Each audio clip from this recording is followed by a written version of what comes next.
Ouais, surtout pour la livraison.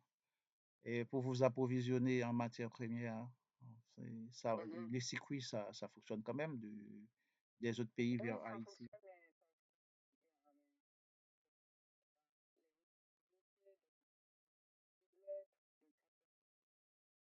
les routiers, donc, donc Ah ouais. c'est compliqué.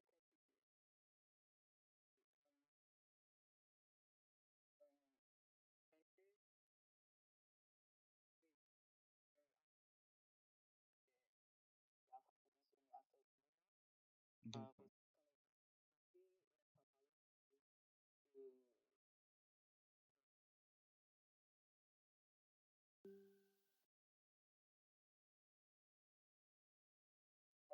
D'accord.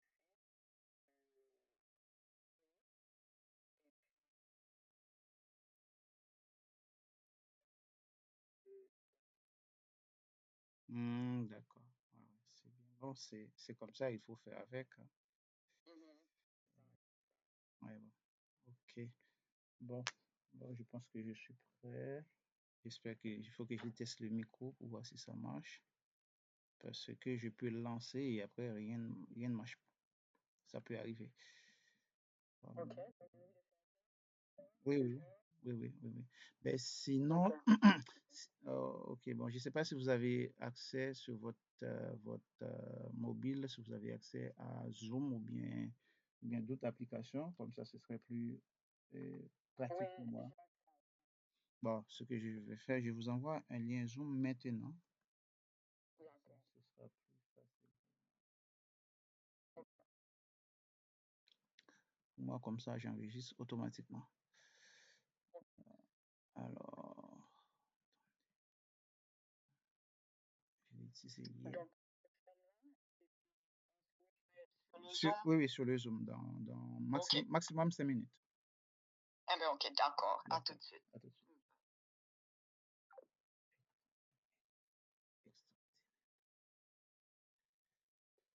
Alors, cool.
Recording in progress.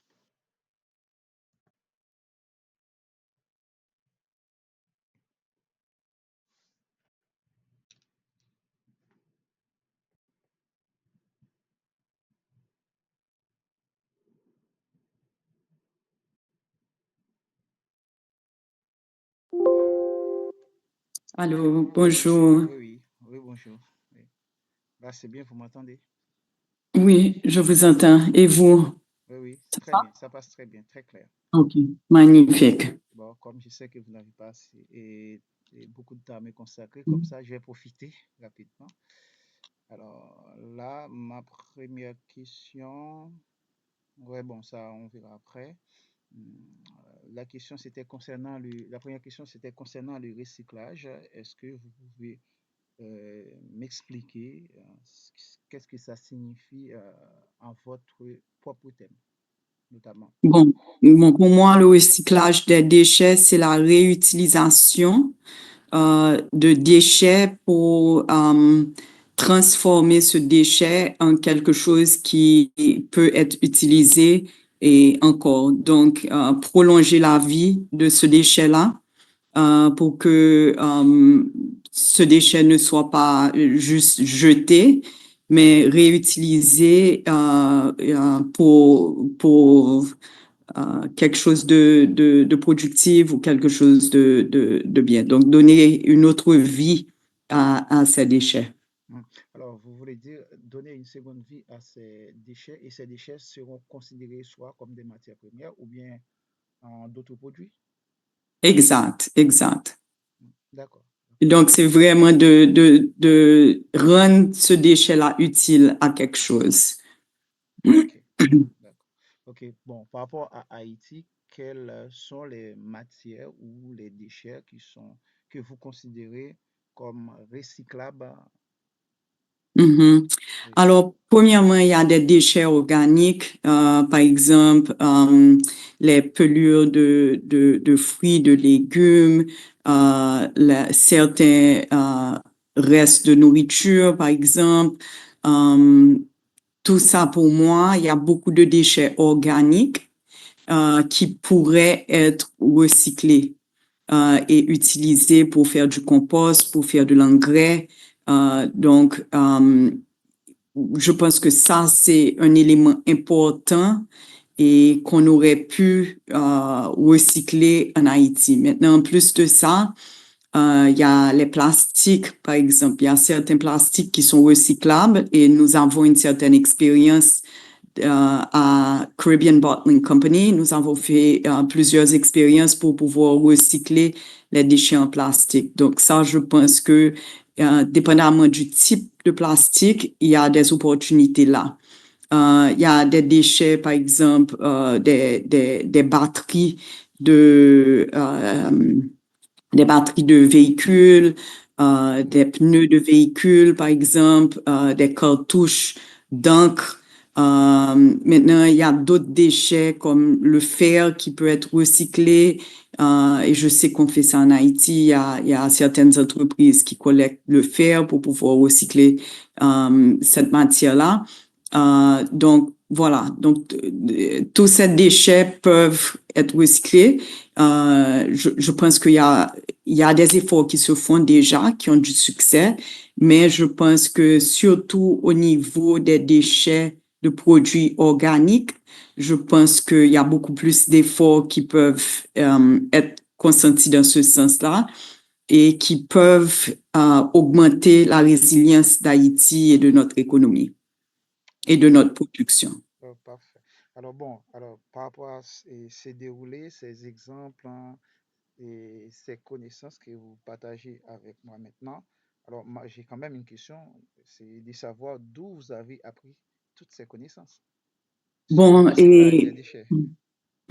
Oui, bon, on s'intéresse à ça parce que dans notre industrie, par rapport à certains intrants que nous avons ou certaines matières premières que nous utilisons, donc on s'intéresse à ça, on lit beaucoup dans les médias, les articles, et on a investi dans des équipements de recyclage. Donc, nos fournisseurs nous ont expliqué un petit peu ce qui se passe. Donc, à travers notre entreprise, à travers les médias, à travers nos fournisseurs, à travers des conversations avec des membres de la communauté pour voir comment on pourrait résoudre certains problèmes parce que on croit beaucoup que c'est pas seulement le rôle de l'État de gérer forcément tous les services parce que en Haïti, comme on le sait, les faiblesses institutionnelles font que le secteur privé et la société civile en large doivent s'impliquer un petit peu davantage pour pouvoir offrir certains services. Donc, c'est comme ça qu'on s'est toujours intéressé à ce sujet depuis qu'on a repris surtout l'entreprise en 2005. Et on est très conscient de l'effet de nos activités sur l'environnement. Donc, tout naturellement, on s'est intéressé au sujet et ça ne s'est pas, jusqu'à aujourd'hui, on s'intéresse jusqu'à présent. D'accord. Alors, c'est vrai, vous avez mentionné l'importance du recyclage, surtout pour l'environnement. Est-ce que c'est seulement l'environnement? C'est ce qui me permet de poser la question de manière globale, hein. Que pensez-vous du recyclage des déchets? Est-ce que c'est important? Et si c'est oui, pourquoi c'est important? Bon, oui, c'est important, surtout, bon, c'est une ressource, premièrement. C'est une ressource.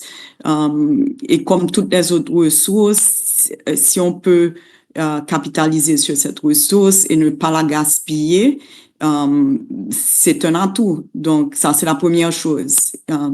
Maintenant, c'est une ressource que si elle n'est pas gérée correctement, il y a des effets nuisibles sur la population, sur l'environnement, sur le bien-être futur des générations futures. Donc, il y a plein d'enjeux là. Donc, en tant que citoyen responsable, je pense que tout le monde doit se soucier des déchets parce que tout le monde génère des déchets. Et c'est notre responsabilité de savoir que ces déchets-là sont acheminés responsablement où ils devraient être acheminés pour ne pas causer de tort, non seulement sur nous, cette génération-là, mais aux générations futures. Donc voilà, c'est juste la façon que je vois ça, c'est une ressource et c'est notre responsabilité de s'assurer de maximiser cette ressource-là autant que possible, non seulement pour capitaliser sur cette ressource-là, mais pour s'assurer qu'il n'y a pas des effets néfastes sur nous et pas seulement dans le présent moment, mais dans les générations à venir. Donc, voilà. D'accord, oui, c'est en termes de durabilité, c'est bien de penser à la génération future. Et aussi, comme vous avez mentionné, c'est une ressource, hein. Exact. Voilà, par rapport à ça, j'aimerais élargir la question encore. Certainement. Alors, c'est une Quels ressource. seraient les avantages déjà? Quel avantage voyez-vous dans le recyclage des déchets pour un pays comme Haïti, Non, aussi certainement. son environnement? Certainement. Alors, quand je parle de ressources, c'est quelque chose qui peut générer des emplois. Si la gestion de ces déchets est faite correctement et d'une manière responsable, il y a le potentiel de gérer des emplois et je vais vous donner des exemples clairs et concrets. On a repris la CBC en 2005. À partir de 2006, on a commencé à faire des investissements justement dans des machines pour pouvoir produire les 5 gallons. Mais on s'est dit que on allait remplacer les 5 gallons qui circulaient sur le marché parce que c'était des 5 gallons qui étaient problématiques dans le sens que elles n'étaient pas toujours, ces bouteilles-là n'étaient pas toujours rentrées quand elles avaient des problèmes, mais à un moment, le groupe qui était là avant ou l'équipe qui était là avant qu'on rachète CBC, et eux, ce qu'ils faisaient, ils patchaient les bouteilles. Donc, ils utilisaient comme une colle pour pouvoir patcher les trous qu'il y avait dans les bouteilles, qui n'est pas une pratique, premièrement, même par rapport à la qualité du produit, c'était pas une bonne pratique à avoir. Et donc, pour nous, c'était inacceptable de continuer sur ce même chemin-là. Donc, on a décidé à l'époque d'investir dans des machines pour pouvoir produire nos propres 5 gallons, parce que d'acheter les 5 gallons et de transporter les 5 gallons, ça devient extrêmement cher. Donc, et on a investi dans des équipements pour pouvoir non seulement souffler les 5 gallons, mais même créer des préformes. Donc, c'est vraiment la matière première du PET, du plastique qu'on importait au moment même, et on soufflait. On faisait la première étape qui était de faire la préforme, et puis après ça, on soufflait la préforme. Mais on s'est dit qu'en même temps, on serait en train d'enlever des milliers de bouteilles du marché. Donc, pour enlever ces milliers de bouteilles du marché, qu'est-ce qu'on allait faire avec ces bouteilles-là? Donc, au même moment qu'on a fait cet investissement, on a aussi investi dans des déchiqueteuses pour pouvoir recycler ces bouteilles qui étaient des bouteilles endommagées. Donc, ces bouteilles endommagées, on les rentrait à l'usine et soit on les coupait et on les utilisait pour des projets agricoles qui pouvaient prendre des bouteilles qui étaient coupées et des gens qui voulaient au lieu d'acheter des pots pour pouvoir faire leur projet, on a essayé de faire l'agriculture verticale avec certains partenaires. Donc là, soit on leur vendait les bouteilles à très faible prix. Donc, à ce moment-là, c'était plus intéressant pour eux d'acheter ces bouteilles-là de nous au lieu d'acheter des pots en plastique. Ou bien, on a dit une deuxième option serait d'utiliser, de broyer, de déchiqueter ces contenants en plastique et de les vendre. Alors, ce plastique-là est utilisé par d'autres industries, notamment ce plastique est utilisé pour faire du matériel qui est plus durable.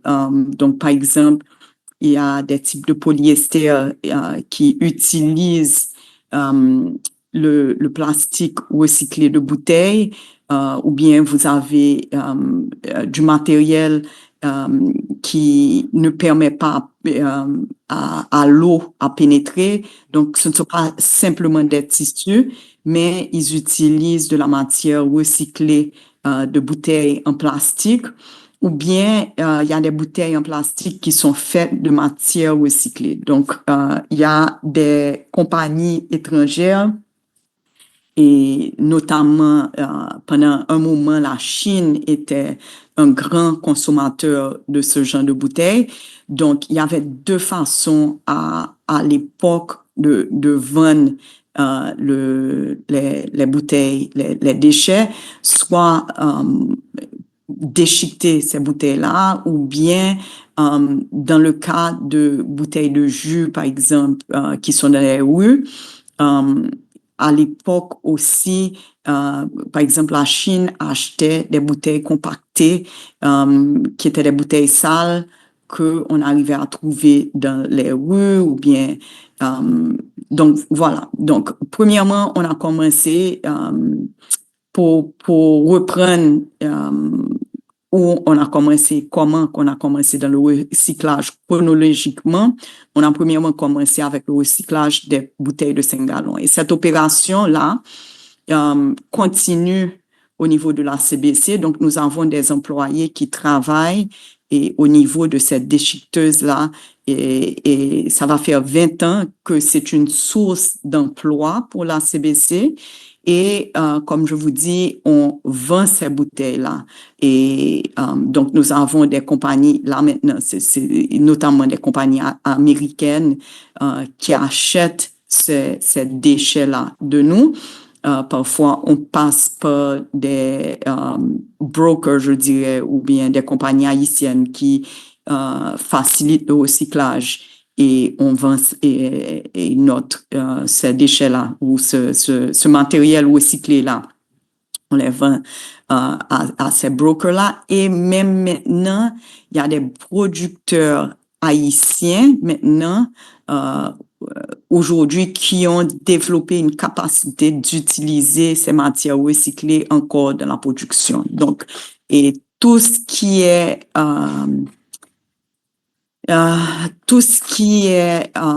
retiré, toutes les bouteilles 5 gallons qui sont retirées de la flotte de 5 gallons, parce que une fois que la bouteille est compromise, une fois que elle n'est pas en bon état, au lieu d'essayer de la réparer, on l'enlève du marché et on la coupe, et soit on utilise pour les programmes d'agriculture, agroforesterie, soit on les déchiquette et on les vend soit sur le marché local ou bien à l'étranger pour pouvoir créer des produits, recréer d'autres produits à partir de ce matériel-là. Maintenant, nous avons eu une deuxième expérience où on a investi avec d'autres embouteilleurs de la place.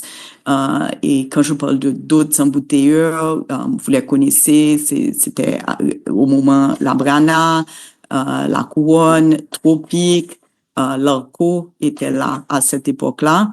Et séjourner. Et nous autres, donc, on était 6 embouteilleurs à se mettre ensemble et à investir à Tropical Recycling. Et là, c'était une opération qui achetait des bouteilles sales qui étaient reprises par des gens de différentes communautés qui faisaient la collection de ces bouteilles-là. Et ces bouteilles-là, on les compactait et on les vendait notamment au marché chinois qui achetait ce qu'ils appellent des bales en anglais. Et c'est justement un lot de bouteilles qui est compacté, un bloc, et ils sont à ce moment-là mis dans des containers pour pouvoir faciliter la logistique et on les envoyait à l'étranger. Maintenant, cette opération-là a été reprise par une compagnie qui fait le plastique ici en Haïti. Donc, pendant un temps, et on a œuvré et on a investi dans des équipements pour pouvoir faciliter ces opérations-là. Et ce qu'on a fait, c'est que on a passé quand il y avait il y avait cette compagnie-là qui était intéressée à acheter la compagnie de recyclage. Ce qu'on a fait, c'est que on a donné on a vendu nos actions pour un montant dérisoire pour dans l'objectif que cette compagnie puisse reprendre les opérations et entretenir ces opérations et même étendre ces opérations de recyclage. Aujourd'hui, je ne suis pas capable de vous répondre à la question à ce qui est devenu ou quels sont les spécifiques autour de Tropical Recycling, mais je sais que cette compagnie existe. Je pense que cette compagnie existe jusqu'à présent. D'accord. Alors, ouais, ça, c'est très bien ce que vous avez fait. Vous avez déjà balayé plusieurs questions que j'allais poser. OK. Mais par contre, je sais que ce n'est pas facile, surtout dans un pays comme Haïti. Bon, moi, bon, je commence à m'intéresser à travailler sur Haïti, à faire mener des recherches, faire des publications à partir de 2016. Hein. J'ai pu Mhm. constater, c'est le vide total. Le plus grand vide, c'est que il n'y a pas de la loi. La loi n'existe pas du tout. Mhm. Le Mhm. législateur n'a pas fait son travail. Bon, ça c'est. Et quand on fonctionne dans une économie où le législateur ne fait pas son travail, pour les acteurs économiques, hein, c'est très compliqué.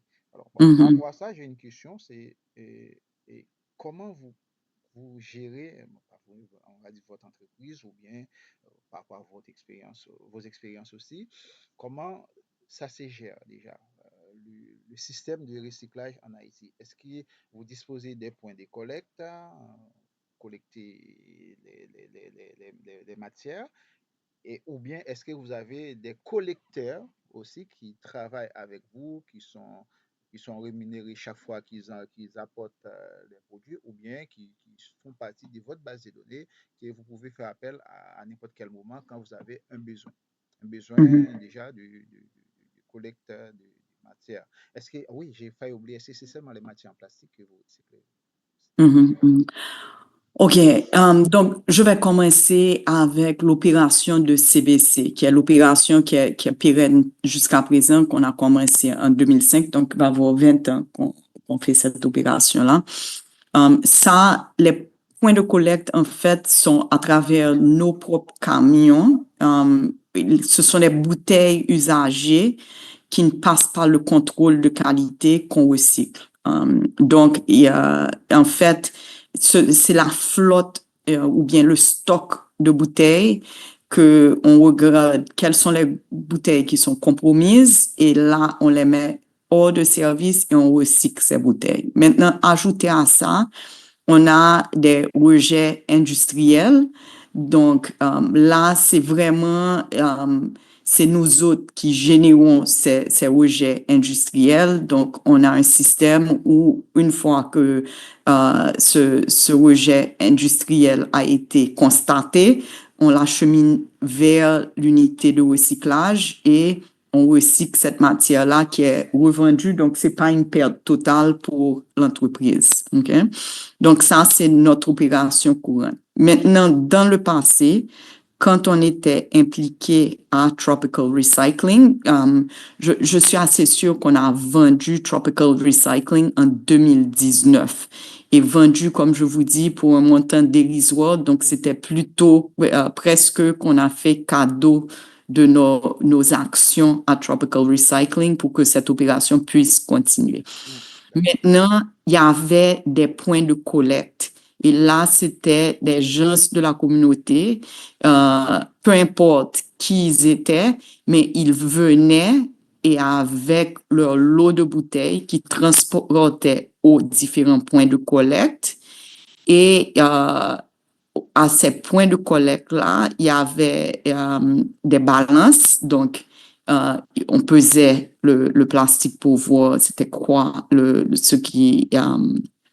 ce qui était, bon, premièrement, il y avait comme un contrôle pour voir, pour s'assurer que la bouteille était vide et qu'il n'y avait pas de bouteille remplie et puis de quoi que ce soit. Et puis après ça, il pesait le matériel et il payait en fonction de le poids du matériel. Donc, et à ce moment-là, l'entreprise elle-même disposait des moyens de logistique pour transporter ce matériel-là au point central où le baling se faisait dans ce premier temps, qui veut dire que ces bouteilles-là étaient compactées dans des blocs beaucoup plus concis pour pouvoir les envoyer vers la Chine. Quand la Chine a arrêté, je ne me rappelle pas en quelle année, mais la Chine a arrêté d'acheter justement ce plastique sale et de leur côté, ils avaient exigé qu'il y ait un traitement de ce plastique qui soit fait sur place au lieu au lieu d'acheter justement des déchets qui sortaient des rues qui étaient sales. Et c'est à ce moment-là qu'on avait investi dans des équipements qui permettaient de faire le tri, le nettoyage et le déchiquetage de ces matières-là pour pouvoir les rendre plus aptes à être recyclées. Et puis, bon, quand il fallait continuer à faire des investissements, à ce moment-là, on s'est dit, mais c'est vraiment pas notre core business et on avait d'autres priorités en termes d'investissement. Donc, c'est à ce moment-là qu'on a consenti à vraiment donner les actions ou bien à vendre à un prix dérisoire ces actions-là pour que cette opération puisse continuer. Mais, en gros, cette opération créait je voudrais dire des douzaines et peut-être même des centaines d'emplois de personnes qui ramassaient les déchets dans les rues et qui les emmenaient à ces points de collecte pour être éventuellement recyclés. Donc voilà, donc il y a la possibilité aussi de justement de créer des emplois à travers ces opérations-là. Et je me rappelle même qu'on avait regardé de mettre, tu sais, comme des mini balers. Alors, à l'époque même, c'était une grosse machine qui faisait le compactage des bouteilles, mais on s'était dit même que peut-être dans ces points de collecte-là, il pourrait déjà avoir un premier traitement. Mais je ne pense pas qu'on avait investi finalement dans ça parce que le contexte avait changé où il fallait faire comme un traitement de ces déchets-là pour pouvoir les recycler. Donc voilà. OK.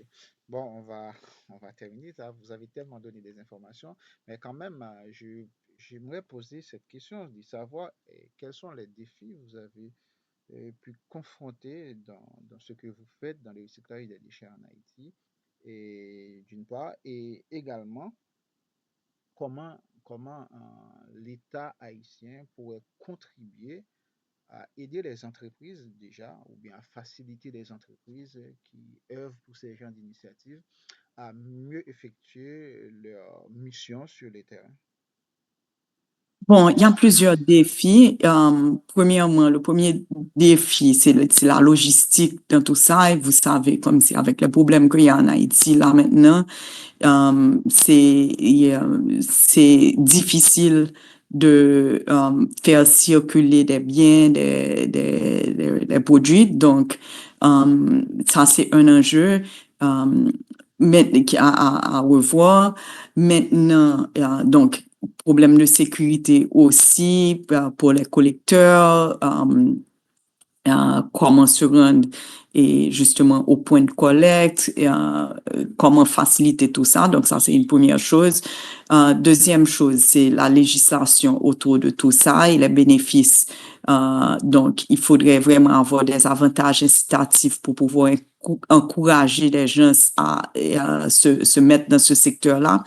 Ensuite, il faut regarder le coût de l'énergie parce que ça, c'est quelque chose qui est important dans cette industrie-là. Ça veut dire, il y a la logistique, mais il y a aussi les coûts d'énergie, s'il y a des déchiqueteuses, s'il y a des équipements pour traiter, pour nettoyer, pour déchiqueter le matériel, surtout le matériel plastique, allons dire. Donc, il faudrait regarder ça, comment faciliter, par exemple, des investissements peut-être dans l'énergie solaire, par exemple, pour donner un exemple. Et le gouvernement aurait pu offrir des avantages incitatifs pour pouvoir investir dans cette énergie propre et qui est moins coûteuse que l'énergie en Haïti, parce que vous savez qu'en Haïti, l'énergie coûte beaucoup plus cher que dans tous les autres pays de la région. Donc, il y a ce point qu'il faudrait adresser. Et je pense aussi au niveau, il y a vraiment, moi je suis convaincue qu'il y a des opportunités à recycler les matières organiques. Et je pense que le gouvernement aurait pu aider à sensibiliser les gens comment trier les déchets, comment se défaire de ces déchets-là pour que il y ait comme une séparation des déchets organiques qui pourraient être facilement, ou bien qui pourraient, peut-être pas facilement, mais qui pourraient être recyclés pour utiliser ça et comme compost, qui pourrait être utilisé comme intrants agricoles.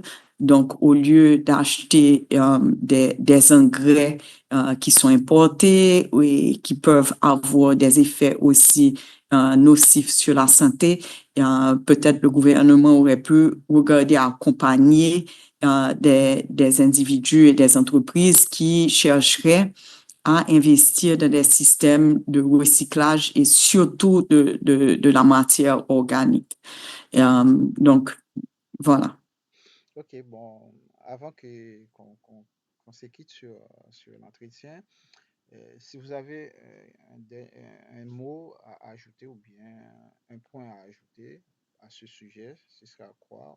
Voilà, vous avez Bon, le je pense qu'il y a tellement d'évolution dans ce secteur. Là maintenant, je regarde des exemples de justement de pays qui sont en train de transformer leurs déchets et organiques pour pouvoir même générer de l'énergie.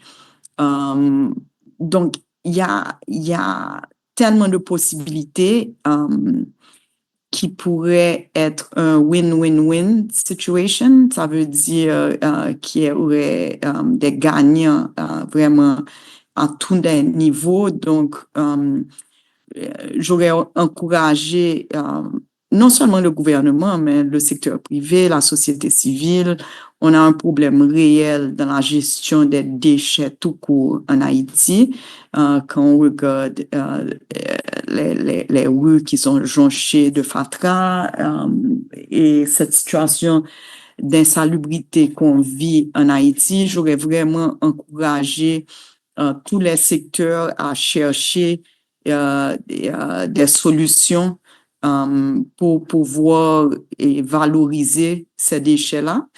Et donc, bon, je vous félicite sur cette initiative et j'espère que ça va aller même au-delà pour essayer de trouver. Il y a d'autres pays qui le font. Il y a le Costa Rica, notamment, je réfléchis.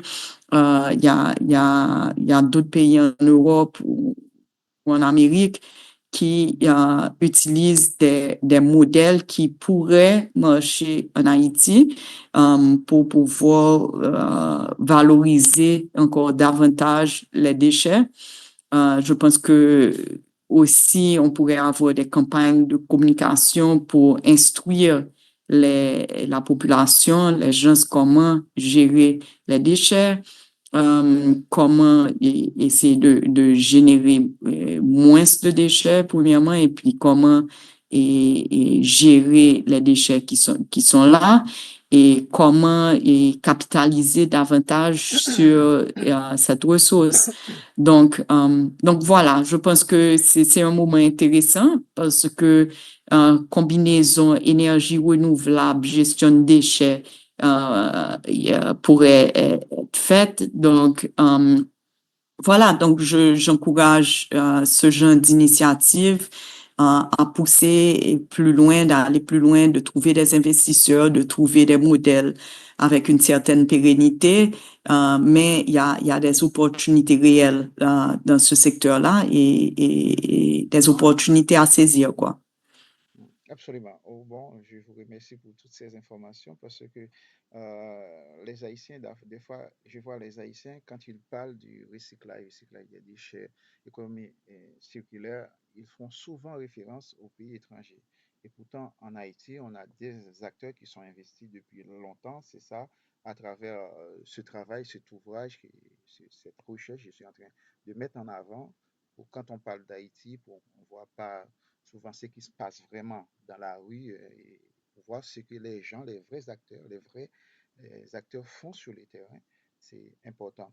Et autre chose aussi, je profite pour vous dire aussi, il faut quand même penser à, pourquoi pas, à un syndicat de recycleurs pour pouvoir porter ce message encore plus loin, un syndicat parmi les industriels qui recyclent, hein, pour pouvoir porter ce message. Et s'il va y avoir un projet, ou bien quel que soit le projet de financement qui va y avoir, il faut qu'il passe notamment par ces personnes qui investissent, ces acteurs qui investissent déjà leur argent, qui peut être de l'argent dans ce qu'ils font dans le recyclage. Bon, ce n'est pas quelque chose que je suis en train de défendre à la légère parce que moi, dans ma famille, on est dans l'imprimerie. Bon, on était dans l'imprimerie, tout est fermé maintenant, dans l'imprimerie. Et la briqueterie, c'est ça qui m'intéressait parce que les déchets, les papiers en carton, on transformait en briquettes. transformer en week-end. C'est pour cela qu'un ce sujet-là sur le recyclage, chaque fois que je rencontre quelqu'un en Haïti qui est dans le recyclage, je me suis dit, ce serait intéressant d'aller encore plus loin. Recyclage, mais quand on discute avec quelqu'un qui ne comprend pas la réalité, ils vont dire oui, avec les immondices qui sont en Haïti, les fatras, il faut les incinérer. Mais non, l'incinération, ça produit des maladies. Mais le recyclage, ça permet de préserver la santé. Ouais, c'est très bien parce qu'on a bien échangé sur ça.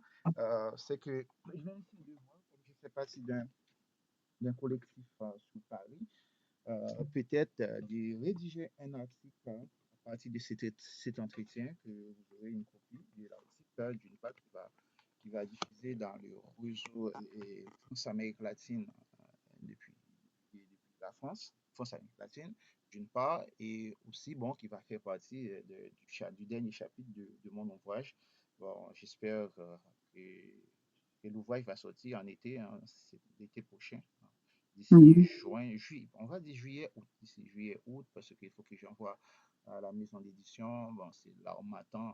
L'Harmattan, ça va prendre un peu de temps pour la relecture et après signer les contrats pour que l'ouvrage puisse sortir. Je vais vous tenir informé, ne vous inquiétez pas. Et aussi, je vais retranscrire l'entretien et vous envoyer une copie aussi.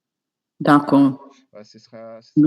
Et également, bon, je vous conseille aussi pour ces gens d'initiative, hein, moi, ça me fait mal de voir en Haïti, on voit des hommes politiques qui parlent seulement dans les médias, et les gens qui font des activités, qui investissent leur argent, leur économie, font bouger le pays, on ne les voit pas. On ne les voit pas dans les médias. Et moi, je vis en France, hein, je vois en France, c'est plus c'est les gens qui investissent leur argent dans le développement économique du pays. Ce sont ces gens-là, on rencontre beaucoup plus dans les médias. Bon, j'ai peur que ça change. Voilà. C'est ça. Bon, merci beaucoup. Et puis, avec plaisir. On garde contact et je vous tiens informé sur l'évolution du projet. Eh ben, c'est ça. Aussi, vous aurez une retranscription, pas cette semaine, ni la semaine prochaine, la semaine d'après, parce que là, je suis en pleine correction des mémoires. C'est fatigant. Ah oui, vous êtes professeur aussi? Oui, je suis enseignant à l'université Sorbonne Paris-Nord. J'enseigne le marketing, la communication et pilotage de la performance. Hein. Bon, c'est un peu large, hein, c'est très large, entre tout ce qui concerne la gestion pratique et aussi tout ce qui concerne la communication, le marketing et Très bien. même le digital aussi. Voilà. Très bien. Est-ce que vous allez au Salon du Livre et que Haïti Future organise chaque année? Oui, je suis membre OK. de Haïti Future et OK. depuis 2017 avec Josette Boufa. OK. Et aussi, bon, Haïti Future est membre du collectif Haïti de France, que je suis l'un des administrateurs du collectif Haïti de France. Ah, d'accord. OK. Eh bien, je suis contente de savoir ça. Je suis une amie de Josette. Okay. Et donc, très bien. Bon, Eh bien, et enchantée de faire votre connaissance et d'échanger sur ce sujet avec vous.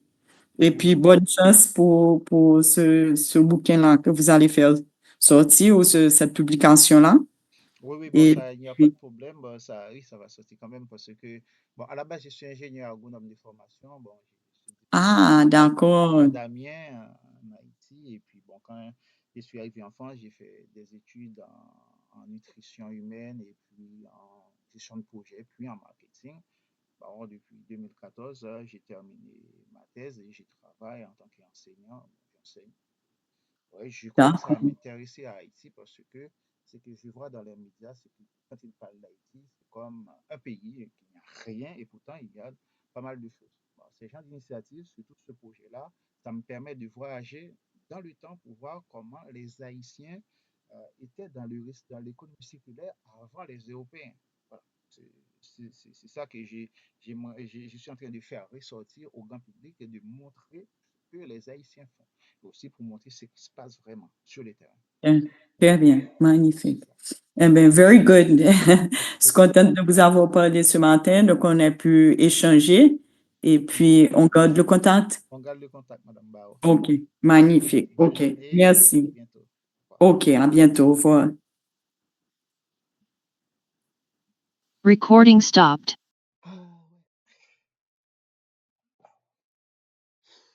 Ok, bon.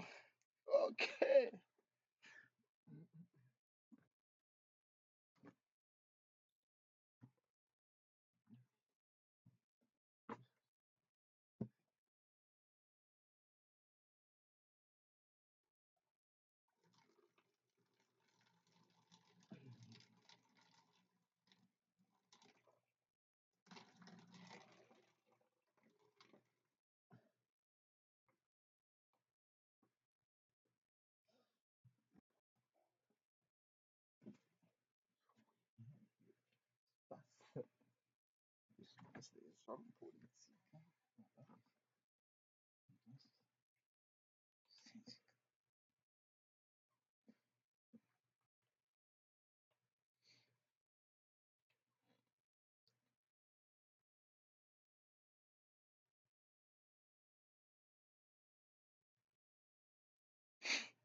Fébrilité des faibles, des trop minces.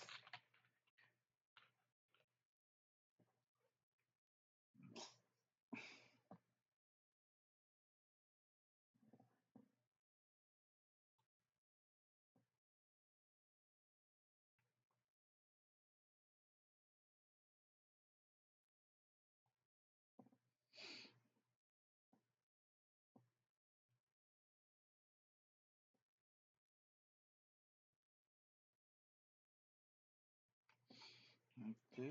Bon, déjà bon, ça m'a rabat aussi.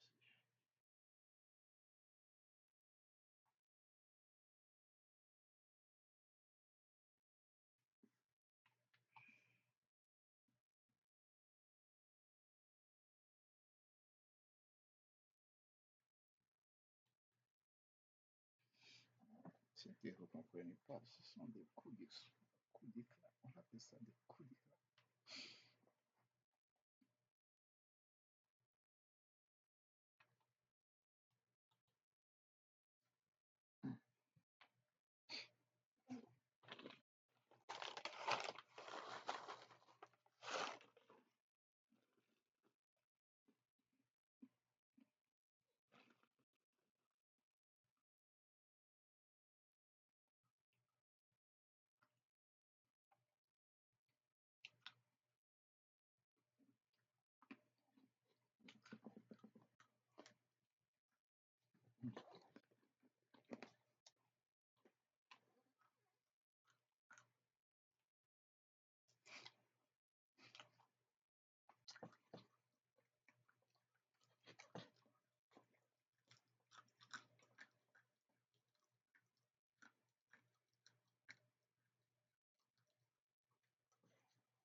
qui vont déterminer l'orientation, toute l'histoire de la démocratie américaine, l'organisation de justice aussi très particulière avec la justice fédérale,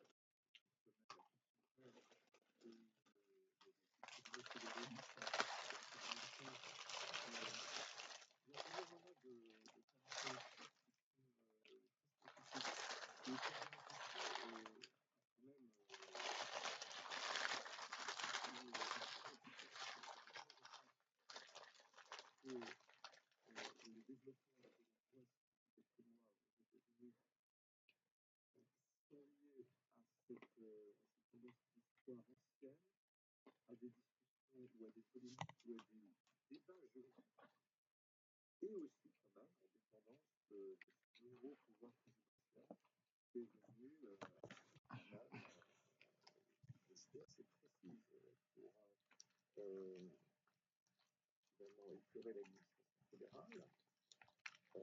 Bien oui, pour la solider, pour créer un exécutif unitaire.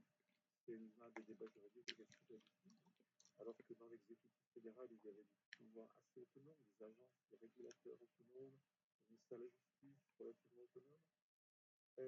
Pour affirmer le rôle de l'exécutif fédéral du président par rapport au Congrès,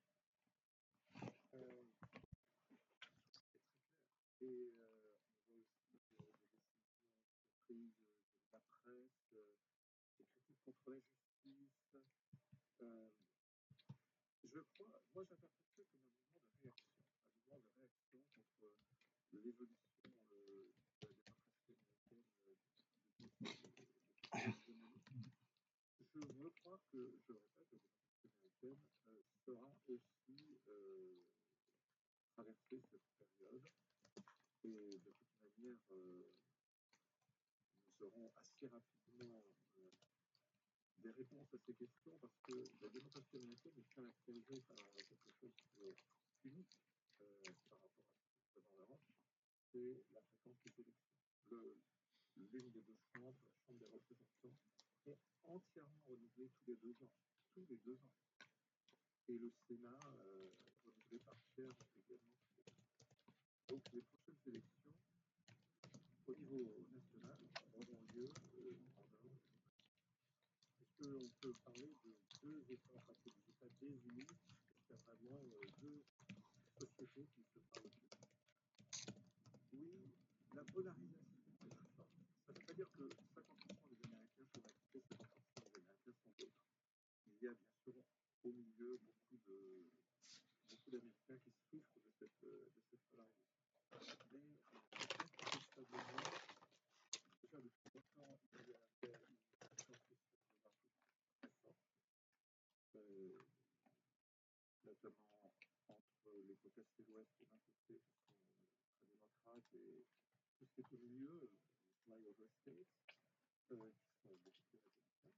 Déjà, au départ, on a une différenciation assez traditionnelle, et puis cette polarisation dans la société, évidemment dans la politique, qui s'est beaucoup renforcée, notamment sous l'effet du fonctionnement de l'information, là, des plateformes technologiques, ce qu'on appelle les bulles informationnelles, où chacun ne parle qu'à ceux qui sont d'accord, et des bulles qui se forment et qui s'opposent au débat démocratique.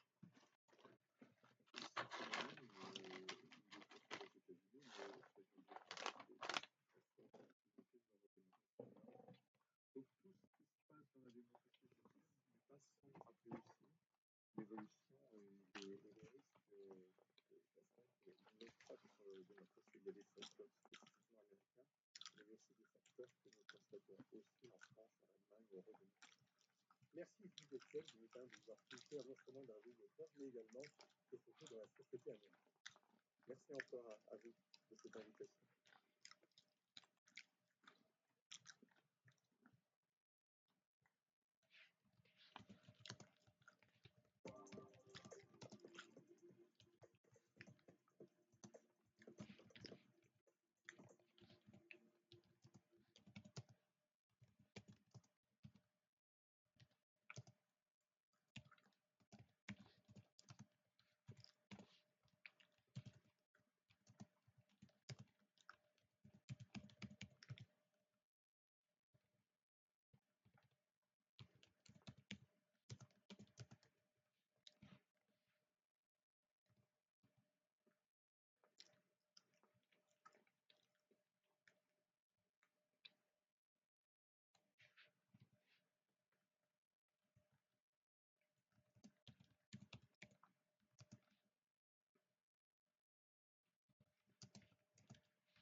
Elle est mignonne.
Vous êtes.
Ferran Tocao Torres.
Dodo.